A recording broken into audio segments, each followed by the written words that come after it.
Hello? That works. Hello? Uh, Okay. we getting started? Yeah, all right, we're good. Who wants to hear a daddy's joke? A vMotion walks into a data center and it goes, I want to order 2 VMs to go. Daddy joke. My name is Deji Akomolafe. I'm the practice lead for Microsoft Application Virtualization here at Broadcom. Thank you for attending our session. We are going to talk about the new things that we did to vMotion to make your life easy. Hello, everyone. My name is Charles Lee. I'm a technical marketing architect within VCF, and I work with Deji. So we're here today to talk to you about the vMotion application notification, which is a new feature that came out in 8.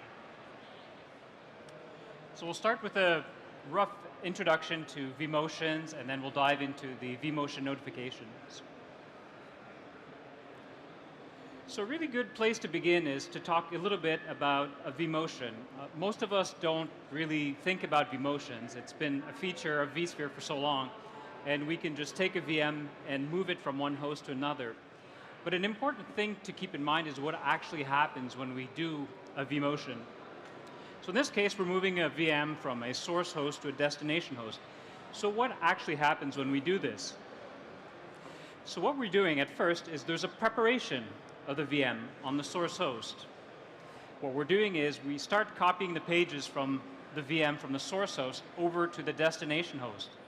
And in some cases where the VM is very, very active, what we're doing is we're stunning a little bit the VM. So if the VM is dirtying the memory pages faster than we can transfer, we have to slow it down so that we can actually catch up with it.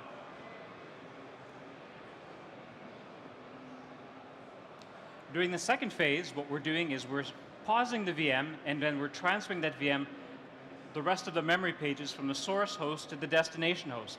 So during that period, between 500 milliseconds to a second, the VM is effectively paused. It's no longer running. Then, once our VM arrives at the destination, we have to restart it. So when we think of a vMotion, there's 3 critical phases during the preparation, while it's in flight, and also while it's starting, where the VM itself and the applications on it are no longer progressing. They're temporarily suspended. And for most applications, this is not an issue. Most applications will simply see it as a 500 millisecond to 1 second blip, and they are able to continue without interruption.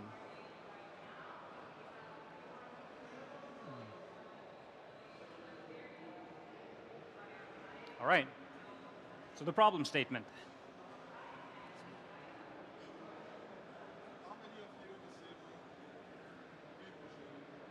Your applications, for some of your VMs.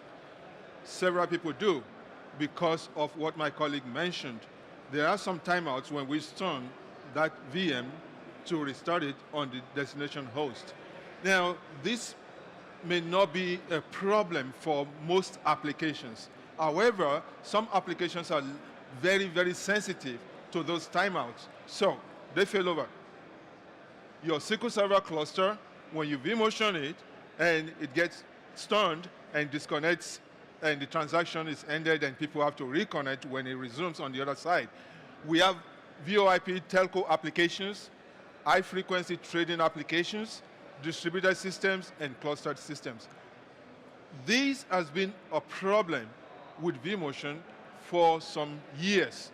So in vSphere 8.0, the smart engineers at Broadcom came up with a solution.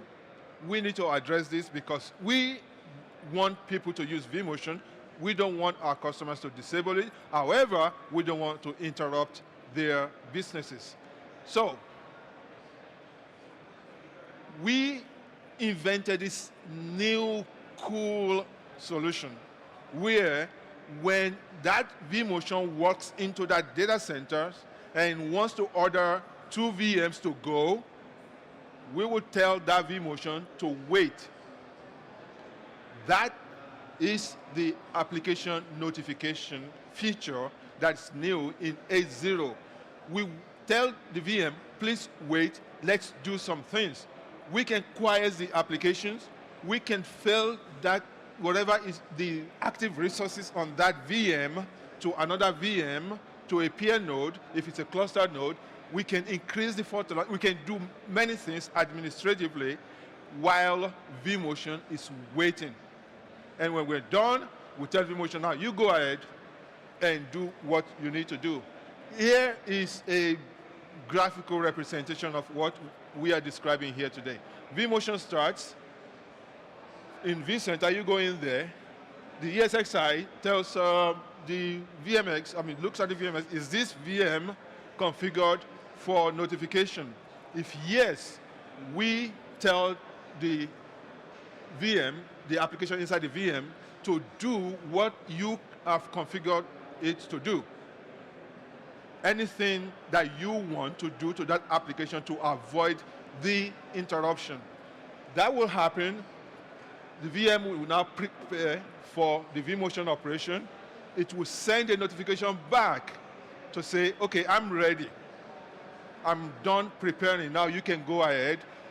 vMotion then starts copying that VM, and once it's done, it will notify the application that, okay, I'm done, I've moved the VM. Now you can do whatever else the administrator has configured you to do. You can configure, for SQL Server, for example, you can say, okay, go and take back the ownership of the resources that you failed over, or you can do nothing. It's administratively configured. Now, the point is, vMotion doesn't just go and move a VM as it used to do in the past. It now waits for an administratively configured operation before it does that. Now, what you do with it is your choice, because you are the application owner and you are the one who knows how to efficiently prepare the application to avoid interruption. Thank you. All right, so this is a very cool feature, and like my colleague mentioned, the power is really in your hands in terms of how you implement this. So whereas in the past you would manually log into the VM and do whatever preparations you would want to do, then perform the vMotion and then resume your application, we've come up with a practical example on how this is completely automatable within various operating systems. So one of the things that we've done to make your life easier and provide you with a foundation to start using this is a VM notification service for Linux. So what it is, we've created a sample application in Python 3 that runs as a Linux systemd service, and it is customizable. So we've created this service that you can then customize to run whatever command you want before the vMotion and whatever command you want to run after the vMotion. And why we did this was to provide you, the administrators and the application owners, with something that would allow you to start harnessing the power of vMotion notifications for your applications. So this is a very high-level diagram of what we're doing, and if in the case that you wanted to write this for yourself, like let's say you guys are more of a Ruby shop or a JavaScript or a Java, the basic foundation of how this would work is fairly straightforward. You would start the application, you initialize a token. If that token is already initialized, you simply have a loop where what we're doing is we're looking for events. Are we at the beginning of a vMotion? And if so, run the pre-vMotion command to prepare our applications. If not, we simply sleep and wait for the next iteration. Or in the case that the vMotion is completed, we simply run the command to end the vMotion and resume normal operation on our application. And in the case where we kill or stop a service, we simply want to properly clean up and stop, unregister the token. So the architecture of this service is very straightforward and very easy to emulate in any other language of your choice. So what we've done to make it easy, we have a public GitHub repository, and on here we have this sample vMotion notification service for Linux, and we have a single installer. So simply by running this command right here, you're able to automatically install and configure it uh, for any Linux operating system that runs systemd and comes with Python.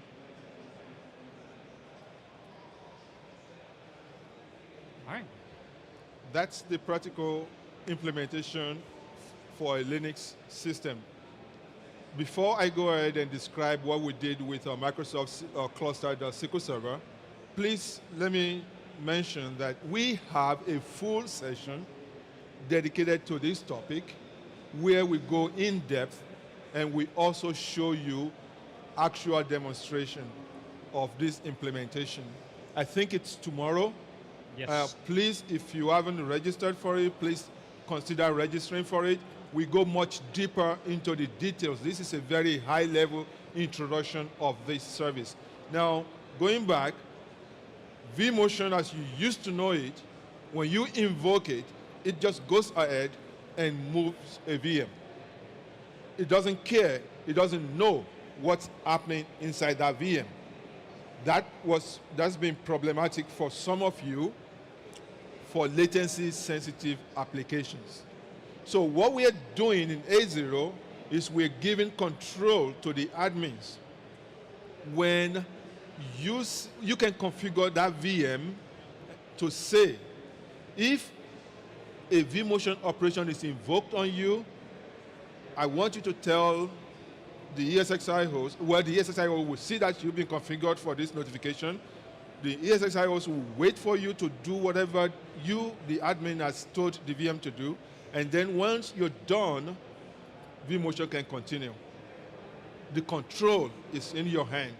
What you do with it is within your control. I'll show you now what we did with SQL Server. We have production revenue generating SQL Server. We want to, there's some active resources on that SQL node. It's clustered, maybe 2 nodes, 3 nodes, however many.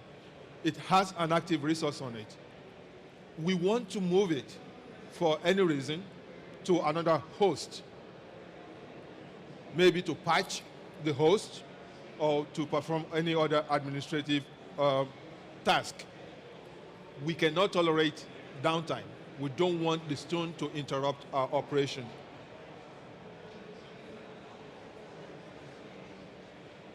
Oof. Okay, that didn't come out well. We did very simple things. We stored the VM. You are running SQL Server. If the ESXi host informs you that there is a vMotion operation coming, what you should do is invoke WSFC command to fail over whatever active resource is on you to any available node.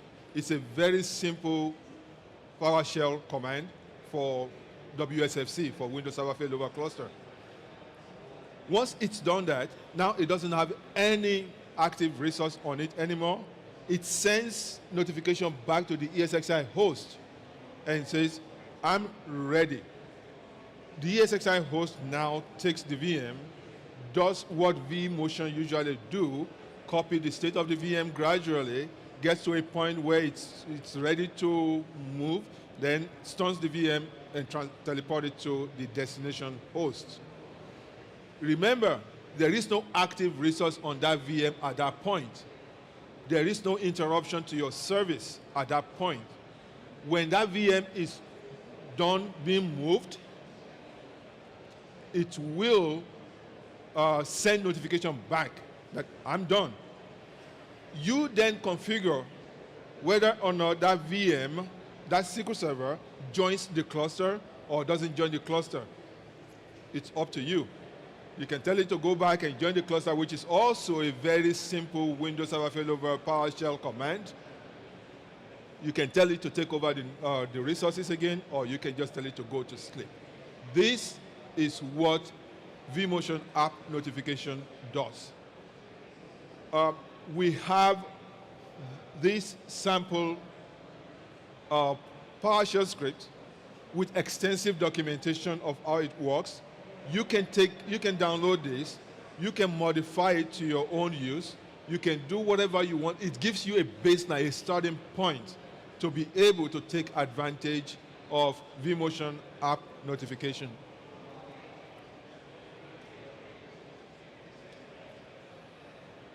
For being here to listen to us, we have this special deal. I believe at the back there, if you scan this code, you get entered into a raffle, a special raffle that's not available for some other sessions. So please go ahead, scan this, and don't forget, we get paid from you completing your survey for these sessions. So please take the survey and please provide feedback. Tomorrow, we get into more details about this feature. Please be sure to attend.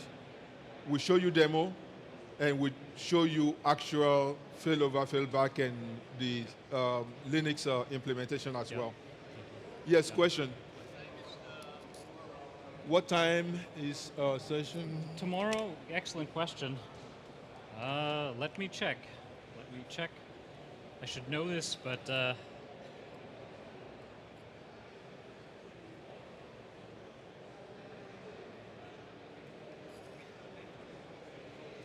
Go back to the slide. oh yeah, sure. There you go.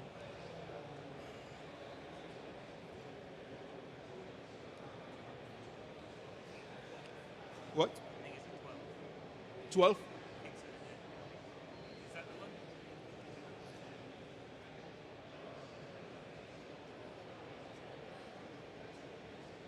No, it's this one. November 6th. So it's VCF B1820 BCN. It's at 3:15. Yeah. Improving workload. Sorry. Including workload availability with vMotion app notification. Yep. It's in. Yeah, it logged me out, room. so I'm trying to. Let me see. Don't see the room.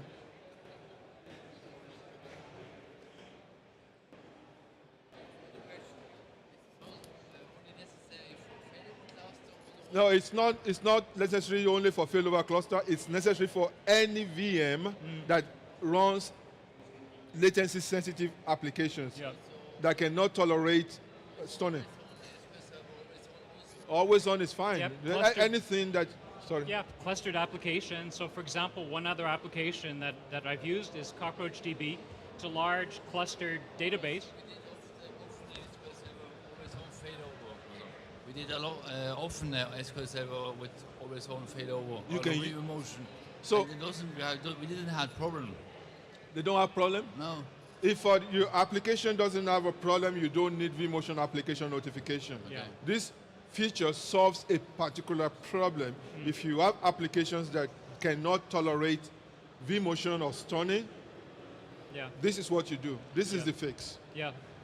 By the way, if you configure your SQL Server cluster, AG or FCI properly, you shouldn't need this. But a lot of people have resource contention in their cluster. When they do vMotion, it takes longer than necessary. And during the stunning, the VM is not communicating, right? So it can fail over.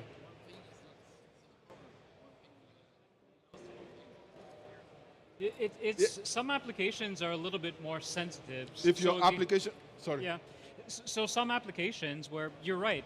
If you do the vMotion, there's a bit of a blip. The application will still continue to function, but there might be some kind of a interruption or a blip, like CockroachDB is an example, right? If you do a vMotion, it has a very low tolerance to latency, 500 milliseconds or less. If it detects 500 milliseconds of latency on one node, it starts basically measures, it starts replicating the data, but then very quickly it realizes, okay, well, there's nothing happening, so then it reverts. So it just causes an unwanted spike in the performance or the latency. So by being able to say, okay, I'm gonna just shut you down, fail you over, move you, then restart it, it's much more graceful. So when you look at it from the latency service perspective, it's continuous, there's no surprises. And that's really the goal. Thank you very much. There's a question.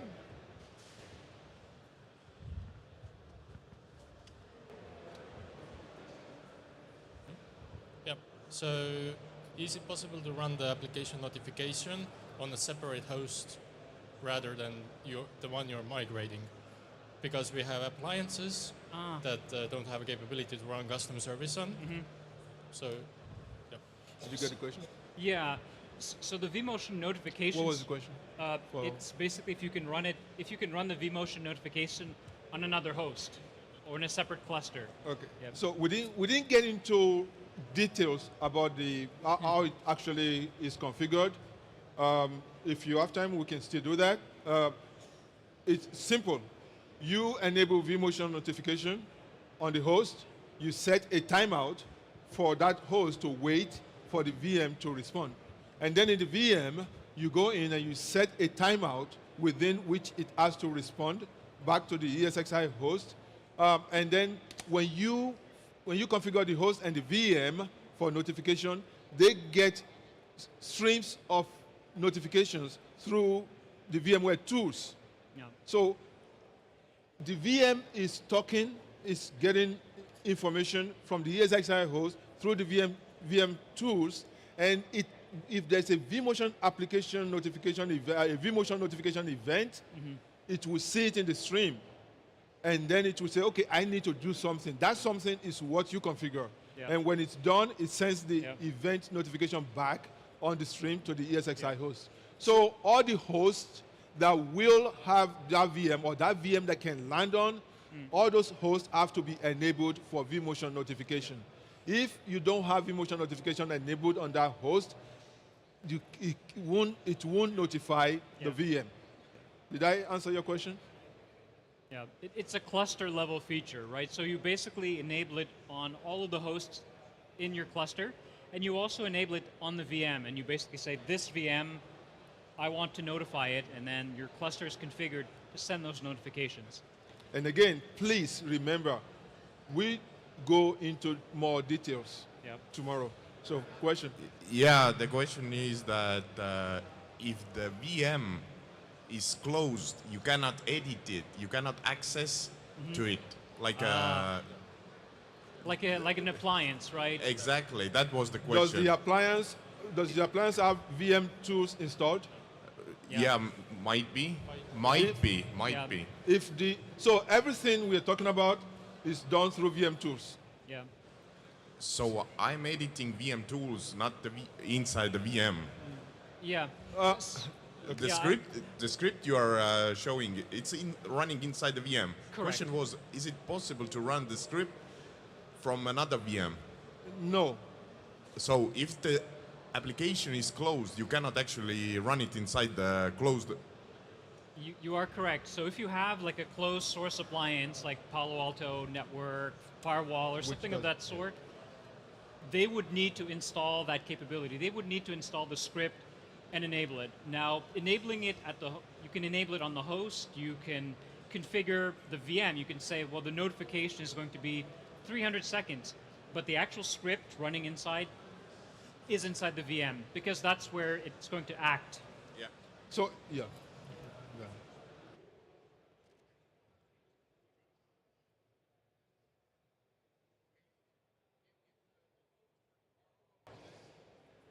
The session for tomorrow? Is it November 6th? Is there one on November 6th? Oh, there's one tomorrow. That's a meeting. Okay, let me make sure. Okay, so November 6th at 3:15 to 4 o'clock.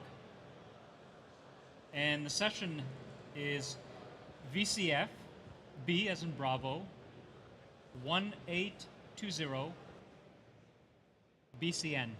And the title is Improving Workload Availability Using vMotion. Yep.